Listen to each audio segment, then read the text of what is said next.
Good morning, everyone. I am Andrea Clata, your reporter for today.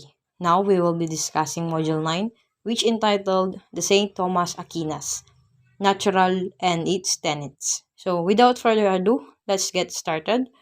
And this module, you will be able to recognize the meaning of natural law in its relation to ethics, explain how natural law as an imprint of the divine will on the free person. Firstly, who is Thomas Aquinas? Saint Thomas Aquinas is an Italian Catholic religion and philosopher. He was greatly influenced by Aristotle, universal doctor of the Church. He was born at year 1225 at Rebecca, Italy. His death was March 7, 1274 at Fasanova Abbey, Italy. Studied at Benedictine House in Naples. His parents were Landolf, Count of Aquino, nephew of Emperor Frederick Barbarossa, and Theodora Rassi, Countess of Tiano, a descendant from the Norman Baron.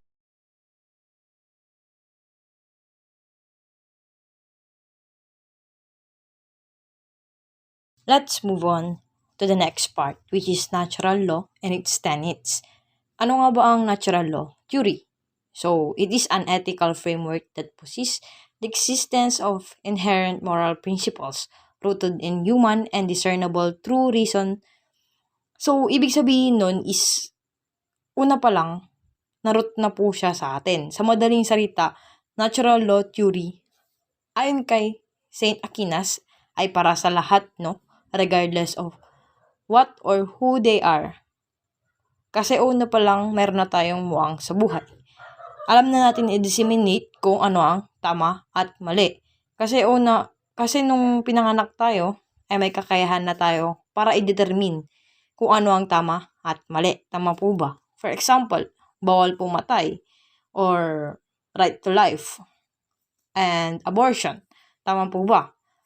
So, doon po nagkaka-conflict yung legal law natin tapos natural law. So, pag sinabing natural law is yung parang from the word itself, natural. Una pa lang is alam na natin yung tama at mali. Meron na sa atin to or kumbaga na-possess na natin yun or na-preserve na sa atin as a human being ang natural law. Aquinas' natural law theory has the following tenets. Eternal law of God is revealed through the natural law.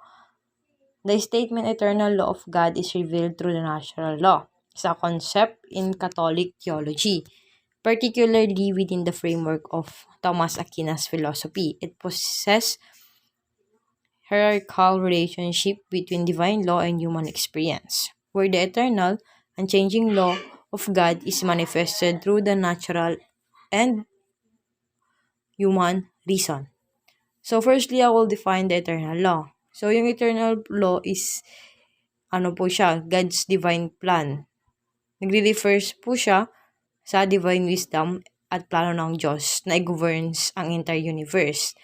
Ito po ay nagsisilbi o blueprint ng creation. It is the blueprint for creation, encompassing all things and guiding them towards their ultimate purpose. Ito ay law or this law ay hindi po nasusulat, kundi ay naipapamana ng Diyos sa atin. So, it's only in His mind. For example, paano nga ba ang eternal law is nare-reveal through the natural law? Ito na naman tayo sa preservation of life. So, the natural law inclinations to protect oneself and others from harm is a reflection of eternal law's value for life. Next is, for example, the natural sense of justice and fairness, which leads us to condemn acts of cruelty and oppressions, is a reflection of the eternal law's emphasis on order and harmony. This principle is seen in the universal human desire for just society, where everyone is treated with dignity and respect. So yun nga, dapat pagkaroon tayo at may karapatan ng bawat tao na pantay na pagtrato para maiwasan natin ang gulo, hindi na mag-lead sa chaos. Next one is, natural law is revealed to all people through human reason. The statement natural. Second one is natural law is revealed to all people through human reason. The statement natural law is revealed to all people through human reason refers to the idea that there are certain moral principles or laws that are inherently understood by all human beings, regardless of culture, religion, or background, through their ability to reason. So, yung reason po is paano tayo mag-think or paano tayo mag-isip ng tama. These principles are not the product of human-made laws of societal conventions, but are seen as part of the natural order of the world and accessible to everyone through rational reflections on human natures, the world around us. Na-revealed po ito sa lahat ng tao. Ito po, so the idea na na-revealed po sa lahat ng tao is, yung pagka-revealed po ng natural law sa atin ay hindi po sikreto or exclusive but accessible. So paano na-revealed ang idea ng natural law sa atin? So yun po yung mga moral principles na hindi po sinesikreto or exclusive pero accessible po siya sa lahat because they are all based on human nature. For example, the prohibition against murder, one of the most basic moral principles that natural law theories highlights is the wrongness of unjust killing. Okay, number 3 naman is natural law has flexibility in its application. So, ang ibig sabihin niyan is ang natural law ay flexible na siya sa kanyang application. So, hindi na pwedeng mabago pa. Number 4, the natural laws are universal and unchangeable basis to judge individual cultures and society. So, sa madaling salita, yung natural law daw are universal o ibig sabihin ay general at para sa lahat at hindi dapat ito baguhin para maging basis para i-judge ang individual cultures and societies. For example, kung alam mong mali, huwag mo nang ipilit na maging tama.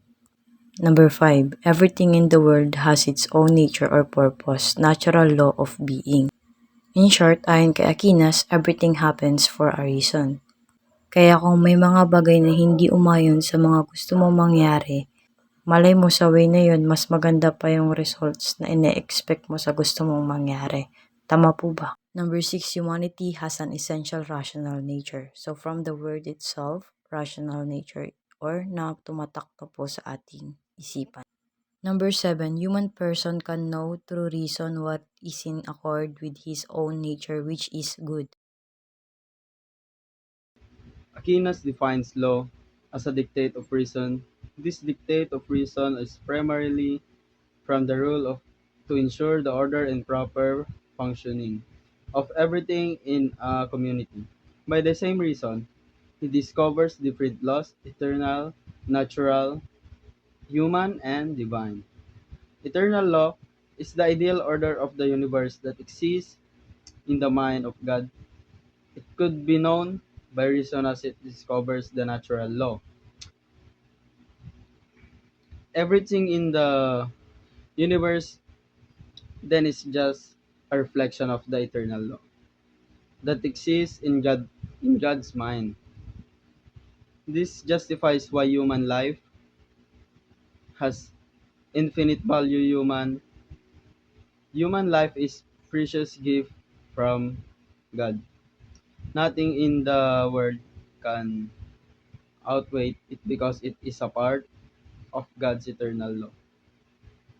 Um, Aquinas defined law as a dictate of reason for the common good made by him who who care of the community and promulgated in essence. Aquinas' definition highlights the rational, moral, and social nature of law. It's a tool for ordering society and promoting the common good, rooted in reason and enacted by legitimate authority. Thank you. Life Principle. Human life is inviolable. Ayon dito, ang mga tao ay likas na nakahilig na kumilos ng mabuti at iwasan ang masama. Ang mga prinsipyo ng moral na batas ay nakikita sa ating mga asal at sa ating kakayahang makilala ang tama at mali. Sa ganitong paraan, ang bawat isa sa atin ay may responsibilidad na sundin ang mga alituntuning ito upang makamit ang kabutihan at maiwasan ang kasamahan. Halimbawa, ang paggalang sa buhay. Ang pagkilala na ang buhay ng tao ay mahalaga at dapat itong ipagtanggol, tulad sa pag-iwas o pagpatay ng anumang uri ng karahasan. Action Principle: Do well and avoid evil ay nagpapahiwatig na ang bawat tao ay dapat gumawa ng mga hakbang na nagdadala ng kabutihan at lumalayo sa mga gawain na nagdudulot ng pinsala o kapahamakan. Ito ay nag-uudyok sa mga tao na isaalang-alang ang mga epektong kanilang desisyon at kumilos ng may pananagutan. Sa ganitong paraan, lumalago ang lipunan sa kabutihan at pagkakaisa. Halimbawa, ang pagtulong sa kapwa. Kung may nakikita kang tao na nangangailangan ng tulong tulad sa isang matanda na nahihirapang tumawid sa kalsada, mas makakabuting tumulong sa kanya. Survival Principle: Self-preservation is basic to all beings. Ang prinsipyo ng self-preservation o pagpapanatili ng sariling buhay ay pangunahing pangangailangan ng lahat ng nilalang. Pinapakita nito na ang likas na ugali ng mga tao at hayop ay ang pagprotekta sa kanilang sarili upang mabuhay at umunlad. Ang instinct na ito ay nag-uudyok sa kanila na maghanap ng pagkain, makahanap ng kanlungan at umiwas sa panganib. Halimbawa, ang mga hayop ay nagiging maingat at nagtatago kapag may banta, habang ang mga tao naman ay nag-aaral at nagtatrabaho para sa kanilang kaligtasan at kaginhawaan. Hindi lamang ito tungkol sa pisikal na kaligtasan, kasama rin dito ang emosyonal at mental na kalagayan, ang pagkakaroon ng magandang kalusugan, social support at matibay na ugnayan ng sariling kapakanan. Ang pagpapanatili ng sarili ay mahalaga upang makamit ang mas mataas na layunin sa buhay. Propagation Principle: All species propagate for self-preservation. Dito sa propagation principle, nasasaad dito na ang lahat ng uri ng buhay ay nagpaparami upang mapanatili ang kanilang kaligtasan sa pamamagitan daw ng paglikha ng mga supling or anak na isasalba nila ang kanilang lahi at katangian na tumutulong sa kanilang pag-unlad at pagtugon sa mga hamon ng kapaligiran. Sa ganitong paraan, ang kanilang buhay at kaligtasan ay nakasalalay sa kanilang kakayahang magparami at mapanatili ang kanilang lahi. Example dito yung pagkakaroon ng sariling pamilya.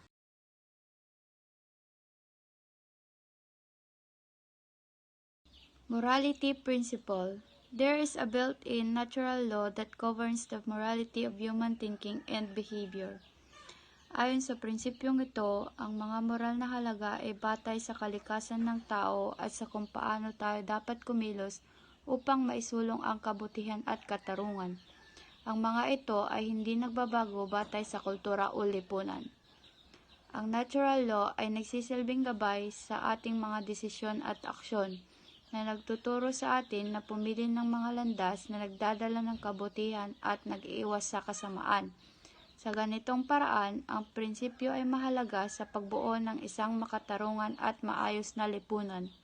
Example: justice, the principle of treating people fairly. Ang paghatol sa isang tao batay sa kanilang pagkatao at hindi sa kanilang lahi o estado sa buhay.